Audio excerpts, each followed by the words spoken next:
नहमदुहु व नुसल्ली व नुसल्लिम अला रसूलिहिल करीम। अम्मा बाद फ़ाऊज़ु बिल्लाहि मिनश शैतानिर रजीम। बिस्मिल्लाहिर रहमानिर रहीम।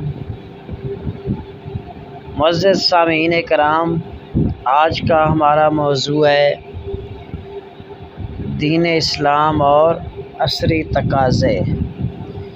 यानी दीन इस्लाम को अगर हम मौजूदा दौर के साथ या मौजूदा मसाइल के साथ दीन इस्लाम का कंपैरिज़न करें या इस्लाम के अंदर हम मौजूदा मसाइल का हल तलाश करें तो इसके क्या फ़वाइद हासिल हो सकते हैं।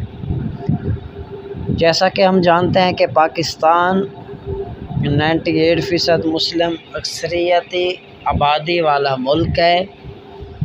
इसे मजहबी बुनियाद पर मुसलमानों की एक अलग रियासत के तौर पर हासिल किया गया। इसके लिए हमारे बुज़ुर्गों ने अपनी जान माल का नजराना पेश किया और कई ख़ानदान इस तकसीम की वजह से एक दूसरे से हमेशा के लिए जुदा जुदा हो गए, हमेशा के लिए अलग अलग हो गए। तो इसी तरह अगर हम इस मादर वतन अज़ीज़ का तज्ज़िया करके देखें तो इनके मकासद और अहदाफ़ की तकमील हुई है। अगर जवाब नफ़ी में है तो इसके असबाब क्या हैं और इसका तदारुक कैसे मुमकिन है। यानी पाकिस्तान जिस मकसद के लिए हासिल किया गया यानी हासिल किया गया, अगर हम उसको देखें आज के दौर के साथ कि क्या पाकिस्तान को हासिल करने के जो मकासद थे, जो अहदाफ़ थे, वो क्या मुकम्मल हो गए हैं। अगर हमारा जवाब ना की सूरत में आए तो अब फिर इसको हम देखते हैं इसके कौन से असबाब हैं, इसकी कौन सी वजूहात हैं और इसको कैसे दूर किया जा सकता है। तो इससे समझने के लिए हमें सबसे पहले अरब माशरे का मुख्तसर जायज़ा लेना होगा। यानी अरबों की हालत कबल इस्लाम बिल्कुल ऐसी थी जैसे किसी ज़वाल पज़ीर माशरे की होती है। यानी ऐसा मुआशरा जिसकी फ़िक्र तागूती हो, वहाँ जुल्म और बर्बरियत का राज होता है। शैतान सिफ़त नासिर का पूरे माशरती निज़ाम पर कंट्रोल होता है। सरमाए को बालादस्ती हासिल होती है। भूख इंसान का मुक़द्दर बतलाती है। खौफ, कत्ल और गारत गरी दरिंदगी का राज होता है। हक तलफ़ी, बद इख़लाक़ी, बद किरदारी, इंसान दुश्मनी जैसी मूज़ी बीमारियाँ इंसानी माशरे को तबाह और बर्बाद करके खोखला कर देती हैं, इसकी बुनियादें हिला देती हैं। बेआइन ही अगर हम यही हालत अरब माशरे की थी, अल्लाह पाक की ज़ात ने अरब माशरे की इस हालत पर एहसान करते हुए उनकी तरफ अपना बरगुज़ीदा पैगम्बर रहमतल लिल आलमीन हज़रत मुहम्मद सल्लल्लाहु अलैहि वसल्लम को अपना दीन हक़ देकर भेजा ताकि वो ऐसे माशरे में मौजूद तमाम अदियान पर गालिब कर दे। हजूर पाक साहिब-ए-लौलाक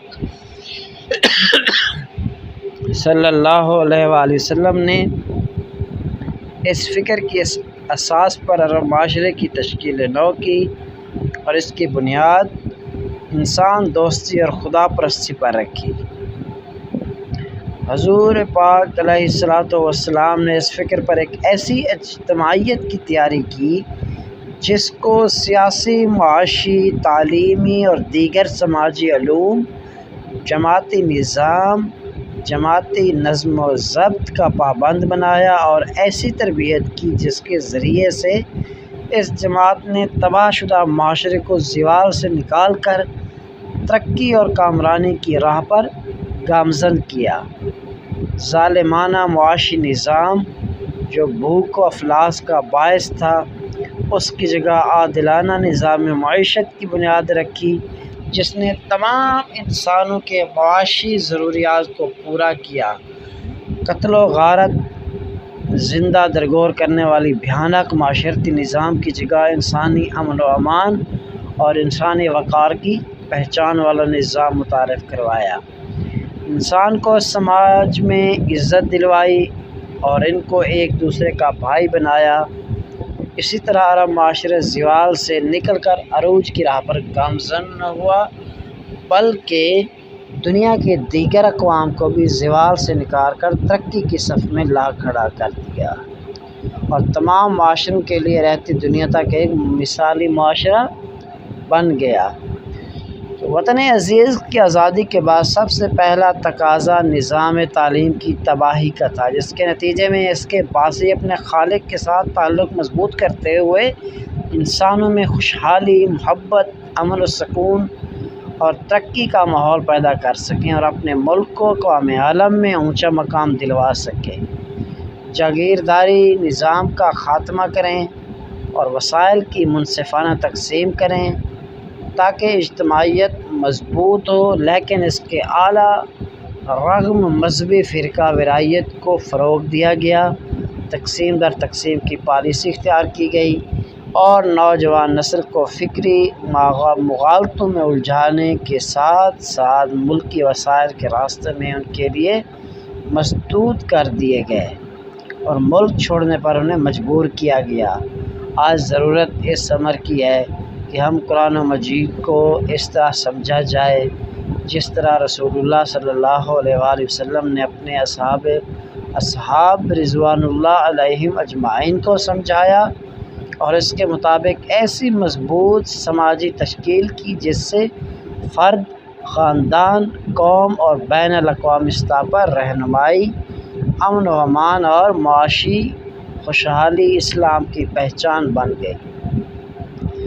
اس کے لیے وارثین نبوت، علماء ربانین کے فکر و عمل کی پیروی کی ضرورت ہے کہ یہی جامع فکر ہے، اور آج اس شعور اور فہم کو حاصل کرنے کی اشد ضرورت ہے۔ یعنی جس طرح رسول اللہ صلی اللہ علیہ وآلہ وسلم نے دین اسلام کو نافذ کر کے نہ صرف عرب معاشرے کو ظلمت سے نکال کر نور کی طرف لے گئے، اندھیرے سے نکال کر روشنی کی طرف لے گئے، بالکل اسی طرح آج کے دور میں بھی یہ جتنے بھی علماء ہیں، جتنے بھی مذہبی اسکالرز ہیں، تو ان کی یہ ذمہ داری ہے کہ دین اسلام کو امپلیمنٹ کرنے میں ویسا طریقہ اصول اپنائیں جیسا کہ سنت نبی صلی اللہ علیہ وآلہ وسلم ہے۔ اللہ تعالیٰ سے دعا ہے جو کچھ سنایا اس پر عمل کرنے کی توفیق عطا فرمائے۔ اگر اس کے اندر کسی قسم کی کوئی غلطی، کم و بیشی ہو گئی ہو تو اللہ اپنے پیارے حبیب کے صدقے